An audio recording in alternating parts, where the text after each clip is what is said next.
Hello everyone and welcome back to another session of AP Human Geography with Mr. Elrod. Last time we were in the middle of our discussion on Judaism, so I'm just going to wrap up Judaism here in just a couple minutes.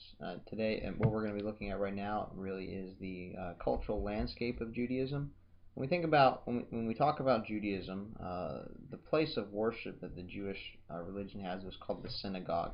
Now, the synagogue is a little bit different from what we typically think of as is a place of worship, because within the Jewish faith there used to be the temple that was built by King Solomon, and you have to understand that the Jewish people believed that this is where God was living, and so when the Jewish people went to worship, they needed to go to the temple because this is where the presence of God was, and of course only the high priest could enter into the Holy of Holies to provide the sacrifice for the sins of the people of Israel, and this is where the people of Israel communed with God and things like that. And so after the Roman Empire comes and destroys Jerusalem and scatters the people, destroys the temple, the Jewish people really have no other place to worship. They had gone through some other things with the northern and the southern kingdom of Judah and Israel, and the ability to worship at the temple, but it's really once you have the diaspora, the Jewish people really have come into a problem because they need a place where they can worship, but they believe that the temple was the place they did that because that's where God's Spirit was at. And so they developed these synagogues, and synagogues are not necessarily the place of worship necessarily. Really, the synagogue is more of a place of community. It's more of a place of discussion. It's where the local Jewish community comes together to hear the readings of the Torah, to kind of hear the teachings of the rabbi, and kind of in a traditional sense, any visiting rabbis that might be there. It's a place for the community to come together and have kind of communal events, celebrate different holidays and festivals, and to be able to kind of get together with one another and feel that sense of community within the synagogue, especially after they had been dispersed throughout the Roman Empire. Again, our church actually had a chance to visit a synagogue in and around the Atlanta area, and the rabbi had brought us in.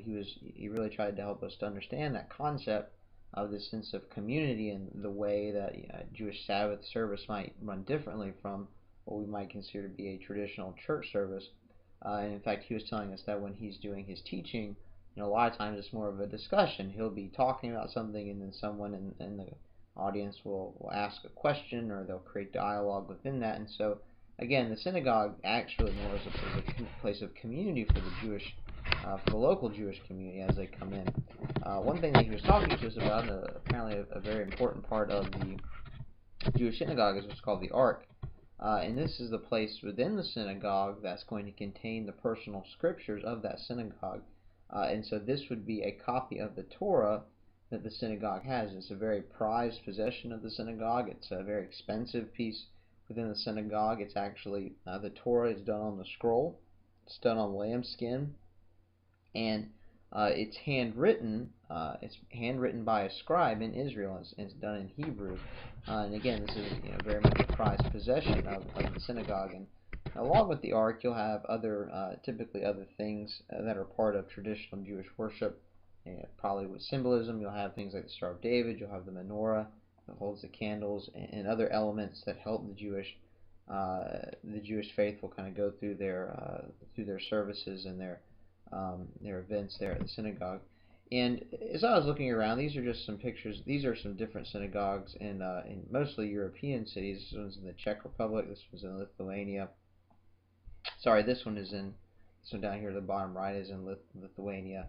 And I forget where this one up here is, but as I was looking at it, it doesn't look as though the synagogue necessarily has a specific type of architecture, but what it looks like is the synagogue might actually take on the architecture of the local population, or the local place, what might be considered more the traditional architecture there. And again, that has to do with the Jewish people being kind of scattered throughout Europe, but also the Jewish people in European times became very prominent, became very wealthy individuals, and they were able to build some of these more magnificent, fairly beautiful places of worship.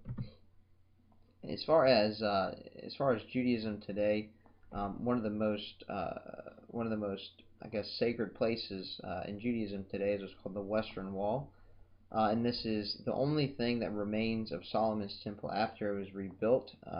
And of course, the Western Wall again, it was part of Solomon's temple, which was the place where God dwelt. And you can see it's in the city of Jerusalem, which, hopefully you keep up with the news and you're aware of the amount of difficulty and conflict that goes on in Israel. And Jerusalem, again, is considered to be a holy city by the Jewish, by the Christian populations, as well as by the Islamic populations. It's considered to be the third holiest site in all of Islam. It's believed that Jerusalem is the place where Muhammad flies in order to ascend into heaven to receive instruction from Allah. So it's incredibly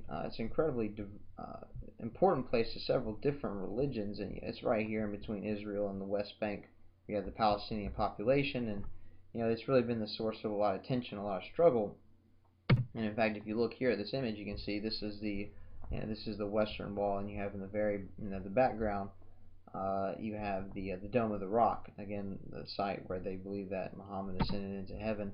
And if you look at this map, and I'm not going to take time to go over all, you see some of the elements of the Christian faith, the Jewish faith, as well as the Islamic faith, and so you can kind of get an understanding of why this creates so much tension, because you have these people who are very fervent in their belief, very devoted to their religion, and especially if you think about the history of Jerusalem, not just the Jewish population, but also the Islamic and the Christian population, the fighting that's gone on there for hundreds of years, and it brings up some animosity between the different groups, and so it creates this tension, and who knows if we're ever really going to have peace over there, because of the deep-rooted fervency that people have towards these places. Also, again, because some of the historic animosity that exists between some of those people.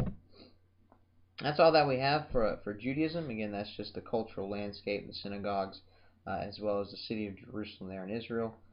Next time, we'll be moving into some more tribal religions and looking at those and who practices those and where those are practiced at. So, hope to see you next time.